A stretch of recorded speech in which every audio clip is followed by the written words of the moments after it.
au bord.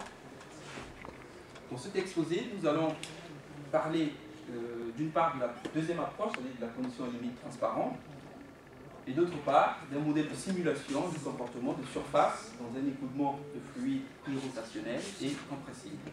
Il s'agit d'un problème de vague de surface. Sans perdre de temps, je vous présente le plan de cet exposé qui comporte dans l'ordre un premier chapitre introductif, un deuxième chapitre dans lequel nous présentons les modèles mathématiques étudiés. Dans le troisième chapitre, nous définissons les conditions limites au bord de notre domaine de calcul. Le quatrième chapitre est consacré à la formulation variationnelle des différents modèles.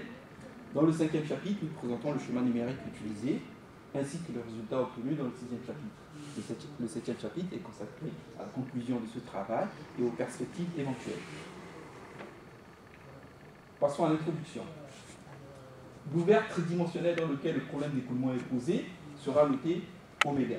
Il correspond à un bassin dans lequel un corps immergé, ici pour nous ce sera un sous-marin, et animé d'un mouvement rectiligne uniforme. Et pour la mise en équation, on se placera dans un référentiel lié au sous-marin, ce qui revient à supposer qu'il est fixe et qu'il est soumis à un écoulement de la gauche vers la droite avec une vitesse à l'infiniment grand U.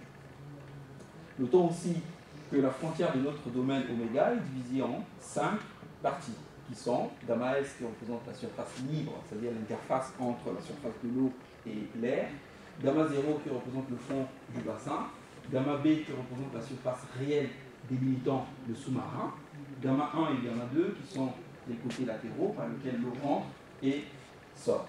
Et ensuite, nous avons la normale unitaire sortante à notre ouvert oméga. Ensuite, dans l'ouvert oméga, l'écoulement est décomposé en un écoulement permanent plus un écoulement transitoire avec les hypothèses suivantes. Pour l'écoulement permanent, nous supposons que le fluide est non visqueux, qu'il est incompressible et que l'écoulement est irrotationnel. Ceci permet d'assurer que le champ de vitesse des particules fluides que nous notons ici, V, peut s'exprimer à l'aide d'une fonction potentielle phi0, définie à une constante près et indépendante du temps. Pour l'écoulement transitoire, on supposera que le fluide est parfait, qu'il est compressible cette fois-ci, l'écoulement toujours irrotationnel, ce qui assure l'existence d'une fonction potentielle que nous notons zeta, telle que le champ de vitesse des particules U est égal à gradient de zeta. Et ensuite, on linéarise le potentiel transitoire autour de l'état permanent en posant zeta est égal à phi0 l'écoulement permanent, plus potentiel permanent plutôt, plus un terme de perturbation phi.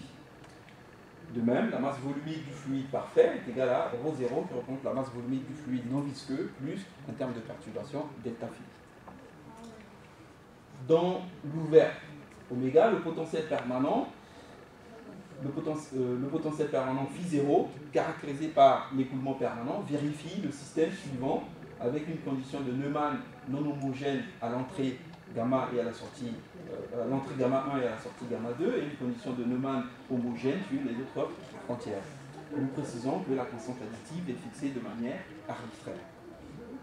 Ensuite, dans l'eau maintenant, pour la mise en équation du système dynamique représentant le mouvement de propagation d'ondes dans l'eau, nous considérons l'équation qui traduit le principe de conservation de la masse, l'équation qui traduit le principe fondamental de la dynamique, et nous faisons par ailleurs une hypothèse supplémentaire, à savoir que le fluide est barotropique. C'est-à-dire que la pression dépend uniquement de la masse volumique. Ceci permet d'introduire le potentiel de barotropie, grand F, défini par cette intégrale. Nous précisons que c'est une hypothèse qui concerne, c'est une hypothèse thermodynamique qui concerne la loi de comportement de ce fluide. Ensuite,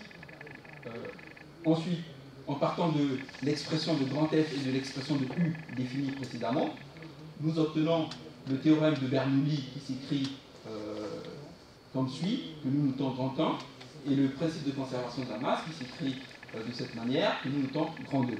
Ensuite, on linéarise ces deux équations, 1 et 2, en fonction autour de l'état permanent, en faisant toujours zeta est égal à phi0 plus le terme de perturbation, ρ est égal à ρ0 plus delta V, ce qui nous donne le système suivant. système dans lequel la première équation provient du principe de conservation.